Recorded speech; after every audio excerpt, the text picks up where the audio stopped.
Trigger warnings for talk of child abuse, child sexual abuse, child murder, false accusations, and imagery of gore. Spoiler warnings for It 2017, It by Stephen King, It Chapter 2, A Nightmare on Elm Street, the 1984 film, and A Nightmare on Elm Street, the 2010 film. Edna St. Vincent Millay said, "Childhood is the kingdom where nobody dies."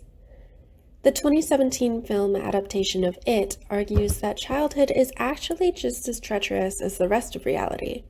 Worse even, because you are a child, so no one will believe you. Instead, memory is the kingdom where nobody dies. But memory, in its own way, can be a minefield of a different sort. Horror is a dangerous genre to live in, especially if you're a sexually active teenager or the overwrought parent of an increasingly creepy kid. When a writer or director wants to amp up the creep factor, something related to childhood is always a safe choice. Lullabies, old toys, children staring at nothing the way my cat often does. In It, the heroes are children, the Losers Club, a group of 7 12-year-olds in small-town Derry, Maine. Their tormentors range from teenage bullies to abusive parents to a demonic shape-shifting clown named Pennywise. It begins in 1988, with Bill, the Losers' de facto leader, making a paper sailboat for his 6-year-old brother Georgie to play with in the rain. Georgie, wearing a yellow raincoat, already a dismal sign for any child in horror, chases his boat down the rainy street until it falls into a storm drain. Inside the storm drain is Pennywise the dancing clown. Georgie is rightfully mistrusting of this strange sewer clown, but Pennywise lures him closer by offering up the boat. When Georgie reaches in to retrieve it, Pennywise's jaw unhinges and it bites off Georgie's arm before dragging the rest of him down into the sewer. That summer sees Bill and his friends Richie, Stan, and Eddie avoiding local teenage bully Henry and his cronies Belch, Patrick, and Victor, and searching various places around Derry for Georgie's body, which was never found. After constructing a sewer map out of rodent tunnels, Bill believes his brother may have washed up in the Barrens, a marshy wasteland where Bill hopes to find him somehow miraculously still alive. While searching the tunnels, they find the shoe of another local missing kid. Meanwhile, Ben, the new kid at their school, is attacked by Henry's gang and runs into the Losers while escaping. As the bullies search for Ben, Patrick is killed by Pennywise in the sewer. Beverly, the local Mary Magdalene, joins the Losers Club alongside homeschooled farm boy Mike. Each of them are terrorized by various manifestations that they eventually realize are caused by the same being, which they call It. Ben tells everyone about Derry's blood-soaked history. Every 27 years, the town is plagued by a series of unexplained tragedies and missing children. They determine that It takes the form of their worst fears, reappearing every generation to feed off the children of Derry before going back into hibernation. It does this through the sewage system, which leads back to an old well hidden beneath an abandoned house on Neibolt Street. The group goes to the house to confront It, only to be immediately separated and terrorized by horrific visions. Eddie's arm is broken in the melee, and Pennywise prepares to eat him, but is impaled in the head by Beverly. The clown shrinks back into the well, and the Losers flee the house. The group argues and disbands, as only Bill and Beverly wish to regroup and kill It. After weeks of separation, Beverly is attacked by her father, who is implied to be sexually abusive. She knocks him out Saw style, only to then be abducted by Pennywise. The rest of the Losers head to the house on Neibolt Street to rescue her. Meanwhile, It convinces Henry to kill his abusive father and then lures him to the house as well, where he attacks Mike. Mike pushes Henry down the well, seemingly to his death. The group descends into It's lair, a mountain of trash and the floating bodies of It's child victims. Beverly is now catatonic after being exposed to the deadlights, bright lights within It's gaping mouth, but is awakened by a kiss from Ben. Bill is confronted by a Georgie-shaped Pennywise who holds him hostage, offering to let the others leave in exchange. Bill tearfully tells his friends to leave him and save themselves, since he was the one who got them in danger in the first place. Richie agrees with him before arming himself and saying the best line in the movie. I'm gonna have to kill this fucking clown. Welcome to the Losers Club, asshole!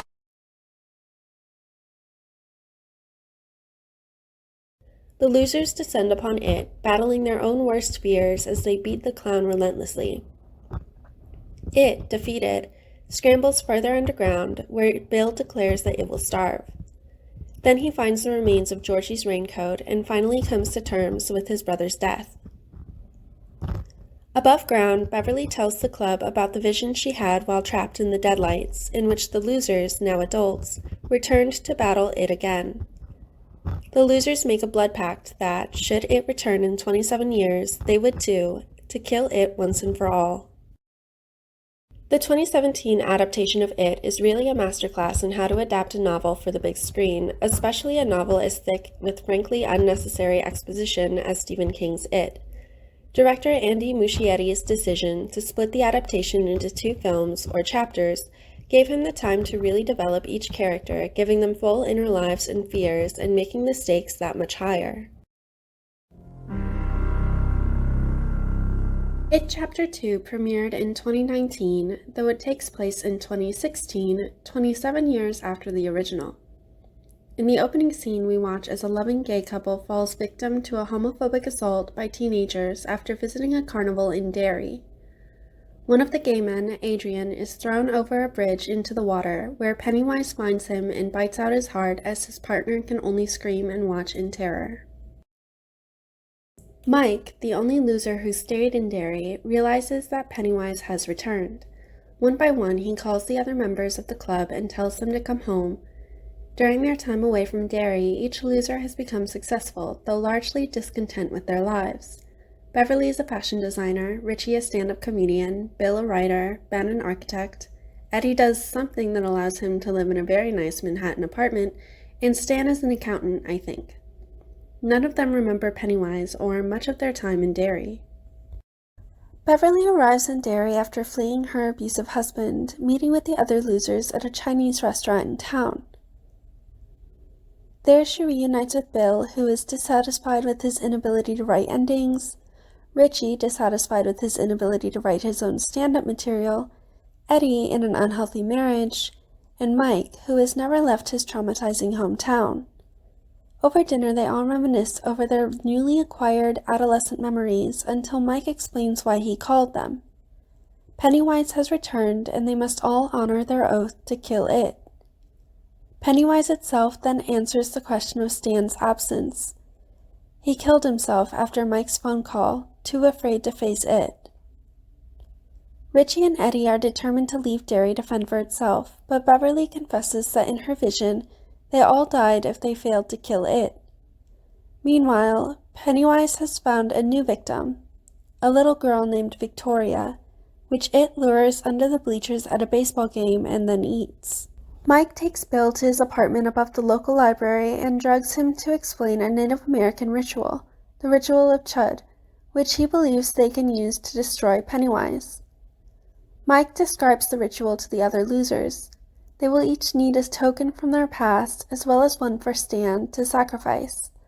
This token must be found alone, so each adult loser journeys through Derry and flashbacks of their past, showing us a clubhouse that somehow never appeared in the first movie despite apparently being integral to the group and explaining Ben's interest in architecture, and experiencing more Pennywise-induced terrors along the way.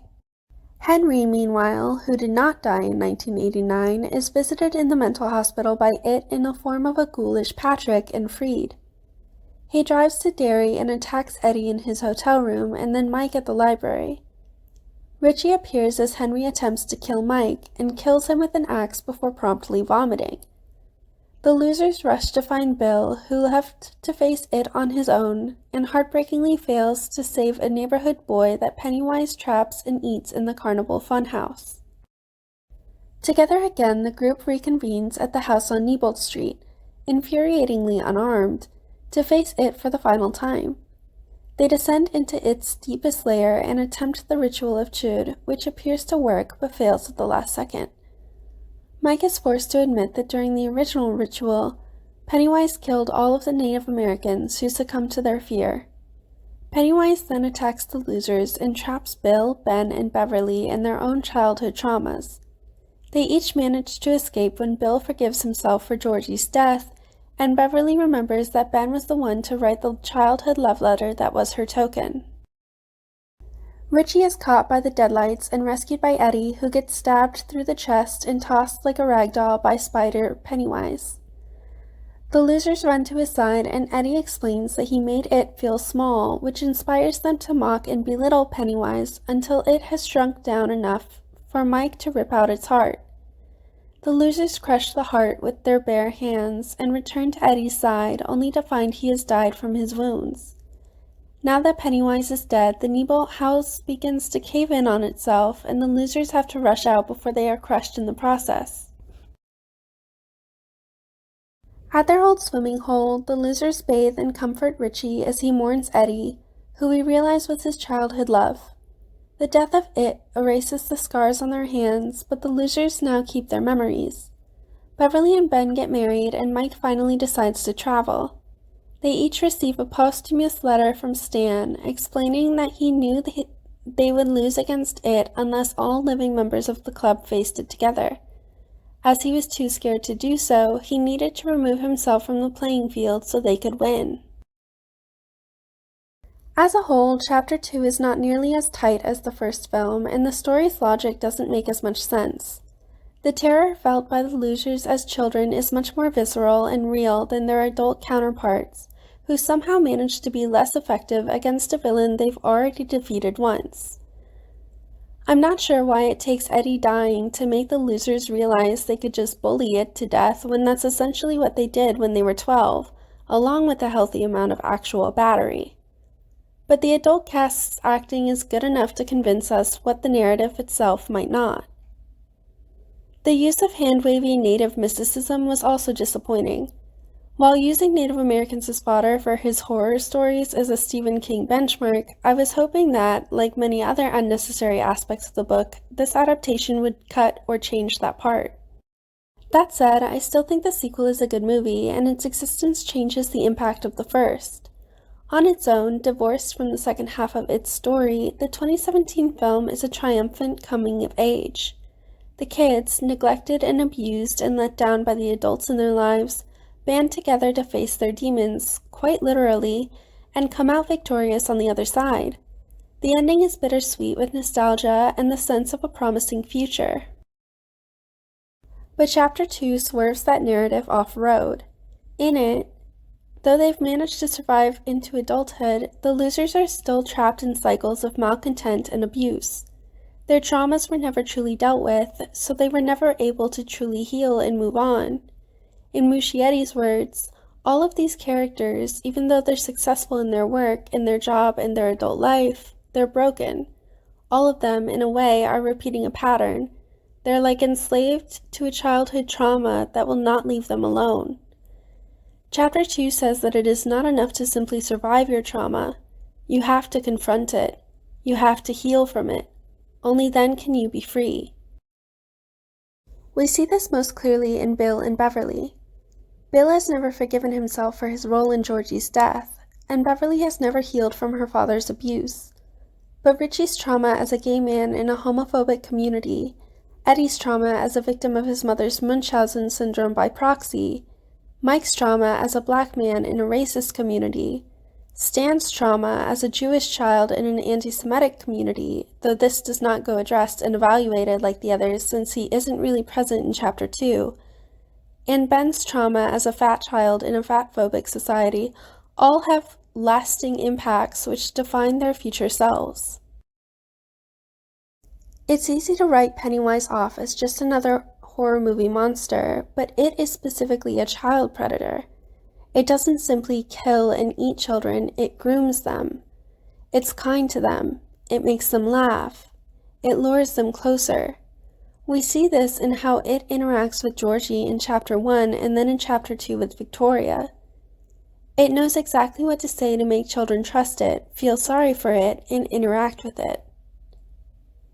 Pennywise serves as a near-perfect metaphor for childhood trauma and how it and the damage it's dealt us never truly leaves us, no matter how you may try to forget, and no matter how far you run.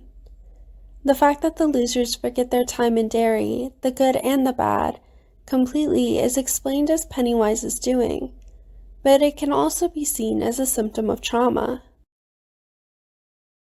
The theory of repressed memory was originally introduced by Sigmund Freud, and, like many of Freud's theories, its credibility is questionable.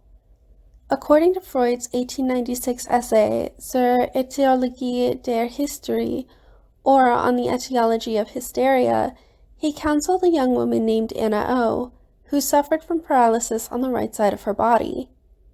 Freud believed her symptoms were due to psychological traumas, that the painful memories had separated from her consciousness and brought harm to her body. Supposedly, Freud treated Anna with hypnosis and she regained slight mobility on her right side. The theory of repressed memory claims that memories for traumatic events may be stored in the unconscious mind and blocked from normal recall. But though someone might not be able to recall the memory, it may still affect them subconsciously, influencing their behavior and emotions. Some clinical psychologists believe that repressed memories can be recovered through psychotherapy, while many research psychologists argue that psychotherapy is more likely to contribute to the creation of false memories, and that there is no evidence that true repression occurs at all. Because of the controversy surrounding the validity of repressed memory, clinical psychologists adopt the term dissociative amnesia instead, defined in the DSM-5 as inability to recall autobiographical information. This amnesia may be localized, i.e. an event or period of time, selective, i.e. a specific aspect of an event, or generalized, i.e. identity and life history. This shift in terminology doesn't actually make it less of a theory, though. Richard J. McNally, professor and director of clinical training in the Department of Psychology at Harvard, wrote, "The notion that traumatic events can be repressed and later recovered is the most pernicious bit of folklore to ever infect psychology and psychiatry. It has provided the theoretical basis for recovered memory therapy, the worst catastrophe to befall the mental health field since the lobotomy era." The issue hinges on the difference between repression and forgetting. It's common for traumatic memories, just like any other memories, to be forgotten over time, only to then suddenly be remembered sometime in the future. This is the normal mechanism of memory. But there have been no proven cases of active memory repression. This does not mean that it hasn't occurred, only that it hasn't been corroborated beyond doubt. But unless there is something like photographic evidence, it's very difficult to prove a memory is real or not real. In it, memories and nightmares are tangible things. Often, memories are the nightmares. The losers, except Mike, don't only forget Pennywise or each other or the summer that they fought it. They forget almost their entire lives in Derry, because it wasn't the first nor last trauma they faced in their hometown. Derry itself is trauma. Chapter 2 emphasizes this within its opening scene. Even before its appearance, Adrian and his partner are the victims of a vicious hate crime. Pennywise didn't attack two gay men for the crime of existing. Pennywise didn't throw Adrian over the bridge. Derry citizens did. The book takes this a step further. When it dies, the entire town of Derry capsizes. Pennywise's influence had spread throughout the foundations. This is an especially vocal message given that the death of Adrian was inspired by the real-life tragic 1984 murder of Charlie Howard, a gay man who was walking with his boyfriend before being assaulted and thrown over a bridge by 3 homophobic teenagers in Stephen King's home city of Bangor, Maine. Beverly and Eddie had been abused and terrorized long before it came into their lives. The worst moment of Mike's life was arguably when he witnessed his parents burning to death as a small child. Pennywise could never compare to the pain and grief of Bill losing his baby brother. They forgot those traumas too, but it didn't stop them from influencing their behavior. Beverly forgetting about her father didn't stop her from marrying an abuser. Eddie forgetting about his mother didn't stop him from marrying a woman just like her. When the losers mock and belittle Pennywise, they aren't simply facing and overcoming their fears. They are facing everything that was done to them. They are facing every moment they, as terrorized, traumatized children, were made to feel small. They are reclaiming those moments and those parts of themselves. The destruction of it isn't only the losers overcoming their traumatic pasts, it's the breaking of the cycle. The Theatre Marquis in Derry advertises a showing of Nightmare on Elm Street 5, both as yet more window dressing for the year 1989 and as a nod to the original horror movie villain that shapeshifted, told jokes, and terrorized a bunch of kids, Freddy Krueger. In 1984, Wes Craven terrified and delighted a new generation of horror fans with a new kind of slasher villain. Gone were the G-rated monster mashes of the 50s and 60s, and the grindhouse exploitations of the 70s. The 80s movie audience wanted something fun, something thrilling, something smart, and Wes Craven knew just what to give them. He'd made waves in the exploitation scene with The Last House on the Left and The Hills Have Eyes, but wanted to create something different. He took notes from recent teen-killing romps like Sleepaway Camp and The Evil Dead. The 80s was a good decade for fun horror and disgusting practical effects. Gremlins, Christine, and The Thing had all been released by the time Nightmare came along. Freddy was as fun as he was grotesque, as campy as he was terrifying. And, most importantly, Freddy was impossible to outrun because Freddy was in your head. But I don't want to talk about that Freddy, the original wisecracking, green-oozing Freddy. I want to talk about a more serious, sinister, digitally rendered Freddy. Freddy from the 2010 Nightmare remake. By 2010, Platinum Dunes had already made quite the name for itself as the company that remade all the slasher classics, for better or for worse, mostly worse. Even their well-received remakes like Texas Chainsaw and Friday the 13th were labeled unnecessary, because they were. The changes Michael Bay's team made were either negligible or divisive, with some audience members praising a new vision and others critical of changing the original icons. In other words, if it ain't broke, don't fix it. Personally, I am not diametrically opposed to remakes, so long as they are done well and bring something new to the table. After all, It Chapters 1 and 2, while not technically remakes of the 1990 miniseries rather than just a different adaptation of the same source material, did draw inspiration from the former.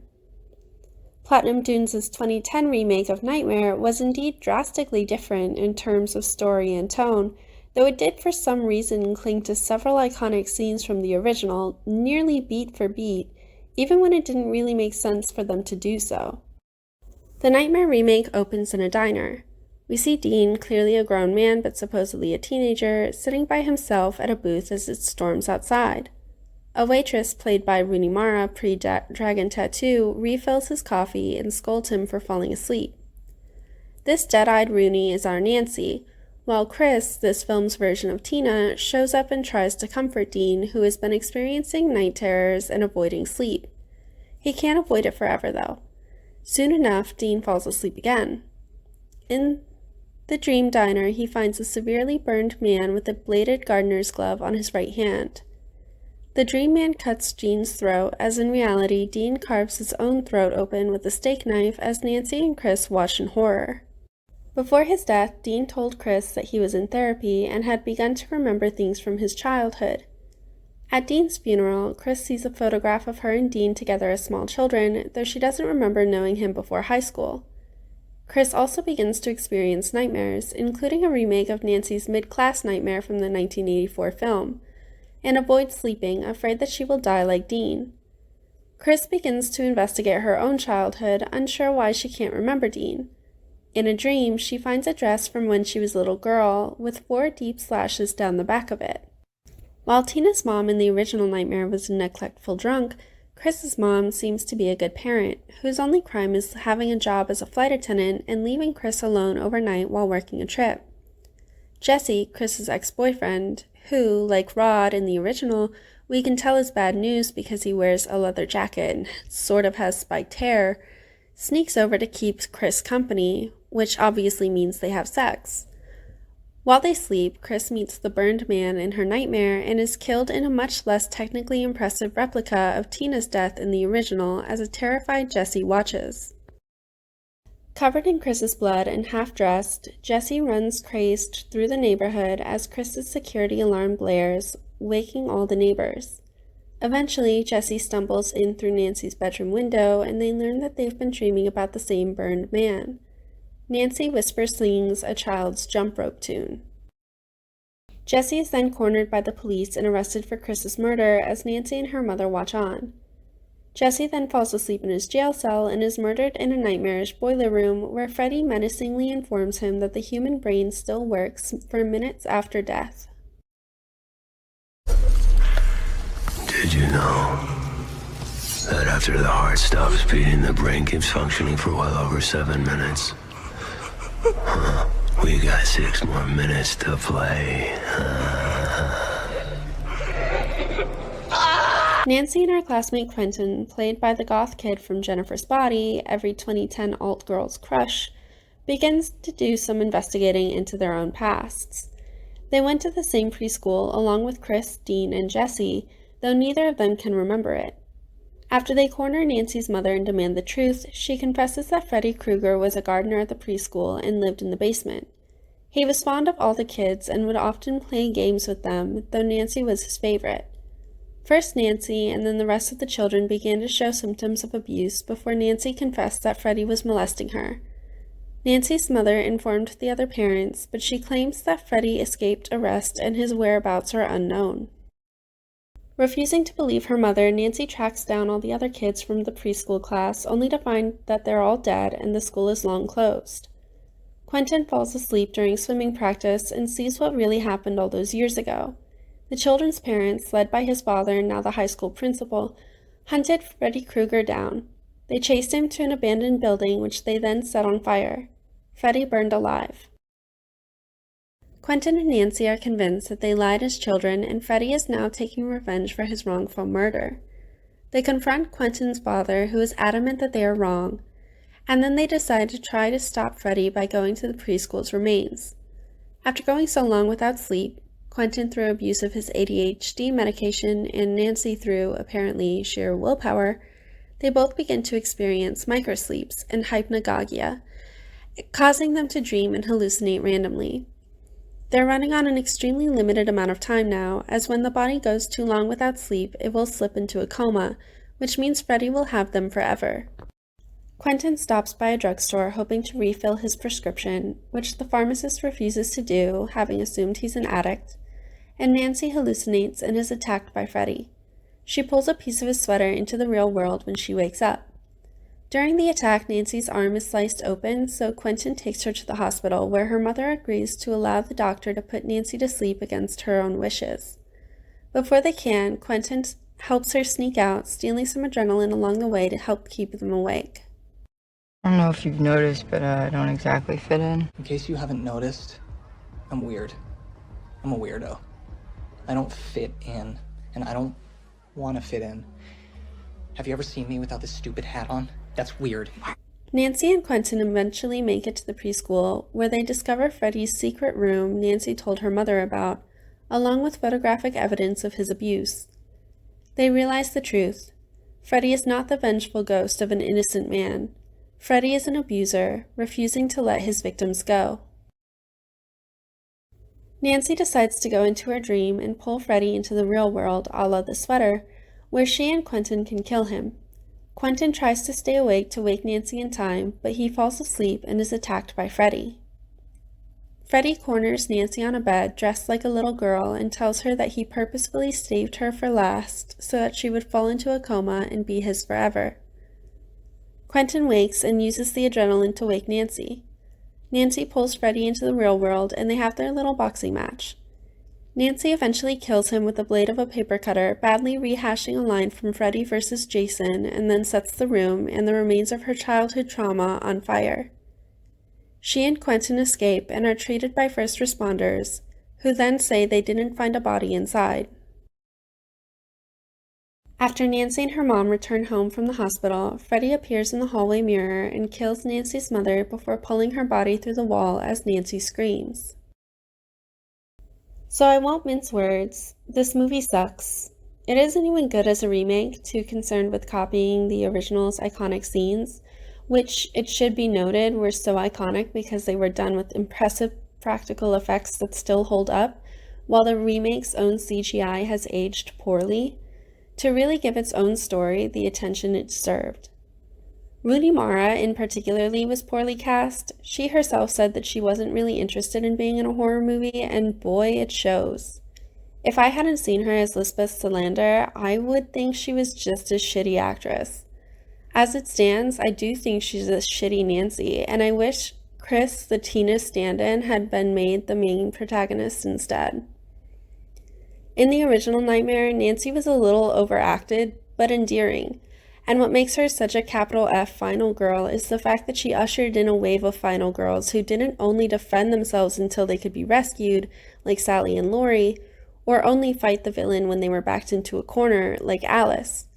Nancy actively went looking for Freddy, having Home Aloned her house, and then takes him down solo. In the original Nightmare script, Nancy defeats Freddy by turning her back on him and taking back any fear or power he had over her. Rendered impotent, Freddy dissolves into nothing. The fact that talking heads pressured Wes Craven to tack on the movie's very last scene, which shows Nancy and her friends held captive by a Freddy car as Freddy himself kills her mother and then sucks a cheap blow-up doll through the door window because Friday the 13th's success had inspired a plague of psych-out endings notwithstanding. Booby traps and improvised anti-personnel devices? Well, what are you reading that for? I'm into survival. I first saw the Nightmare remake as a teenager when it came out in 2010, years before I ever watched the original. I remember liking it. It had genuinely scared me, and I found the concept of Freddy as a metaphor for the lasting trauma of child abuse very affecting. After all, how do you run from what's in your own head? Your abuser might be physically gone, but what they've done stays with you. Earlier this year, I decided to watch the entire Nightmare series, shitty sequels and all. Imagine my dismay when I turned on the Platinum Dunes remake, which I had been privately thinking of as overly criticized for years, only to find myself watching a frustratingly bad movie. Frustrating in large part because its potential was so great. Some criticisms, however, I still think are unfair, such as people critical of explicitly making Freddy a child molester. Wes Craven's original Fred Krueger was a child molester rather than simply a murderer with sexual undertones. This detail was only changed because of the McMartin preschool trial in 1983, in which the owners of a Los Angeles daycare center were charged with hundreds of counts of child sexual abuse. Craven and the studio didn't want to seem as if they were exploiting the case. The McMartin trial was only the tip of the iceberg when it came to the preschool sex abuse controversies in 1980s and 90s America. Related to the satanic panic that gripped the nation at the time, hundreds of preschool teachers and daycare owners suddenly found themselves accused of abusing their students, usually for ritualistic purposes, though very few of these cases ever resulted in any evidence. A lack of evidence in cases of abuse is not uncommon and never means that the abuse didn't happen. But these accusations were about more than just abuse. They involved places that did not exist, animal remains that were never found, and frankly outlandish occurrences that would sound right at home in the Salem witch trials. Regarding the McMartin situation specifically, teacher Ray Buckey was accused of sodomizing a woman's son and then flying through the air. This mother was later found out to be schizophrenic, and, rather than receive the help and support she deserved, her claims went unquestioned and sensationalized by a host of lawyers and media personnel who hoped to build careers off of the case. In the end, it was claimed that 360 children had been abused at the McMartin preschool. The children themselves were interviewed by Key McFarlane, leader of the LA-based abuse therapy clinic, the Children's Institute International. McFarlane was a big proponent of Freud's repressed memory theory, and the CIA interviewing tactics invited children to pretend or speculate about supposed events. Later research into the case proved that the methods of questioning McFarlane's team used were extremely suggestive, and led to false accusations and false memory syndrome. The truth about Satanism is they truly do use blood, and they mix it with urine, and then they also use the real meat, the real flesh. This is what makes Satanism true, and this is what 1,200 molested kids in the city of Manhattan Beach have told the sheriff's department. In 2005, one of the now adult alleged McMartin victims said, "Never did anyone do anything to me, and I never saw them doing anything. I said a lot of things that didn't happen. I lied. Anytime I would give them an answer that they didn't like, they would ask again and encourage me to give them the answer they were looking for. I felt uncomfortable and a little ashamed that I was being dishonest. But at the same time, being the type of person I was, whatever my parents wanted me to do, I would do." Obviously, none of these children were at fault. They were coerced and used by adults they trusted and led to believe they had suffered incredible traumas, which in itself was a traumatic ordeal. When someone you trust tells you without a doubt that something was done to you, really convinces you, you believe them. My heart breaks both for the falsely accused who suffered at the hands of a zealous evangelical society more interested in sensationalism than the truth, and for the children themselves who were also victimized. By the time all charges against Ray Buckey were dropped, he had spent 5 years in jail. The trials, yes, there were more than one, lasted 7 years and cost taxpayers $15 million. It was the longest and most expensive criminal case in U.S. history, and all because a mentally ill woman was not given the help she needed, due to the ambitions and greed of others. The preschool was closed and the building dismantled. Most studies show that while children are incredibly suggestible, often trying to give the answer they believe an adult wants to hear, very rarely do they create fabricated accusations of abuse on their own. In fact, abused children will often understate their abuse.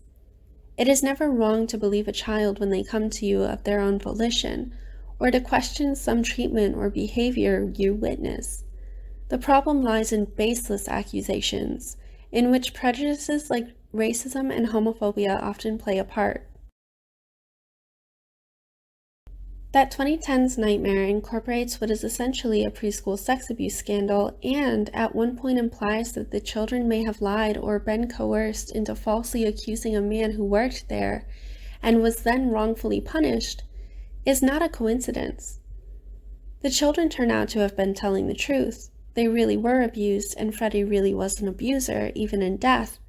But the reference to a very real wave of injustices is still harrowing. Nancy and Quentin refusing to believe they were abused and instead blaming themselves for the death of an innocent man is itself a tragic moment, because the reality is, as abuse victims, it was easier for them to believe they were guilty of something terrible than to accept the terrible things that were done to them. Another weakness of the remake is its portrayal of the adults. In the original Nightmare, the teens' parents are neglectful, absent, or dismissive, leaving Nancy and her friends to shoulder everything alone. In 2010 Nightmare, the parents we see may not be honest with their children about their past trauma, but they are otherwise attentive, concerned, and engaged. This makes no real sense within the narrative. These parents supposedly brutally murdered a man, and he may have hurt their children and he may have deserved it, but that would still leave a mark on your psyche. We see as much in Nancy's mother in the 1984 Nightmare, who has become a reclusive alcoholic after her part in the killing of Fred Krueger. Nancy's mother in 2010, though, seems to be perfectly fine, as do Quentin's father and Chris's mother.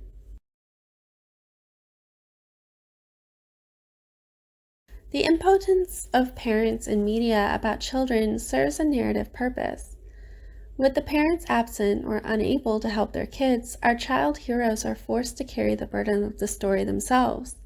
In coming-of-age stories, this usually results in the kids slaying their proverbial dragons and saving the day. In horror stories, it usually results in kids dying. The parents in 2010 Nightmare are simply not convincingly inept. I don't buy that they couldn't help their kids if their kids had only let them in on things. Robert Englund, who played the original Freddy, said in Nightmare all the adults are damaged. They're alcoholic, they're on pills, they're not around. Ronnie Blakely, who played the original Nancy's mother, said the parents in the film verge on being villains. That was purposeful too. According to the National Child Abuse and Neglect Data System, an estimated 1,840 children in America died due to abuse or neglect in 2019. Around 80% of child maltreatment fatalities involve at least one parent as a perpetrator. Frustrated with the remake's flaws, I decided to look at the original script to see what hadn't made the final cut. To my surprise, Eric Heiserer's 2009 script differed greatly from the film that made it to screen a year later, so much so that I found myself outraged on his behalf. The initial script wasn't flawless, of course. It was definitely teen dialogue written by a man in his late 30s, but it was so fresh and heartfelt that it honestly feels like a crime to watch the final product, a thorough hack job by Michael Bay's crew. Gone were the hokey one-liners stolen from previous Freddys and the lesser play-by-plays of the iconic first Nightmare scenes. Instead, Heiserer had spent that time developing the teens into real people with believable relationships to one another, rather than the stilted, vague cutouts we ended up with. The opening scene, and lead up to Dean's death in particular, was wildly different, and it's a shame we never got to see it play out. And of course, the Freddy kill scene, which in the movie was lackluster and marred by the quip shoplifted from Freddy vs. Jason. It hurts, doesn't it? It's because you're in my world now, bitch! Welcome to my world, bitch. In Heiserer's script, we see Nancy save herself. She then starts beating Freddy with a shovel, dedicating each hit to one of her friends that he's killed. Yes, friends, because in this script the teens actually interact with each other, before ultimately killing Freddy with his own glove. What was the point of changing that into a line from a different movie? Hell if I know.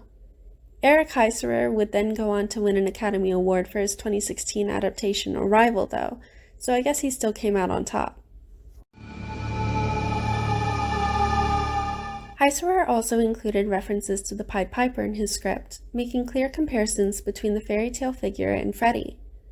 Freddy's classic red and green sweater is pied, originally meaning stripes of contrasting colors. It makes sense in that the Nightmare movies have always had the surreal quality of an inverted fairy tale. In New Nightmare, Wes Craven's testing ground for his future horror parody masterpiece Scream, the story of Hansel and Gretel plays an integral part, with Freddy even appearing as the old witch. This too falls in line with my Freddy Krueger and Pennywise as personifications of childhood trauma thesis. After all, like Nancy killed Freddy, like the losers killed it, Hansel and Gretel killed their trauma too. But beyond the oven, beyond the house of candy in the woods, lays the real tragedy of Hansel and Gretel. It was their parents who abandoned them first.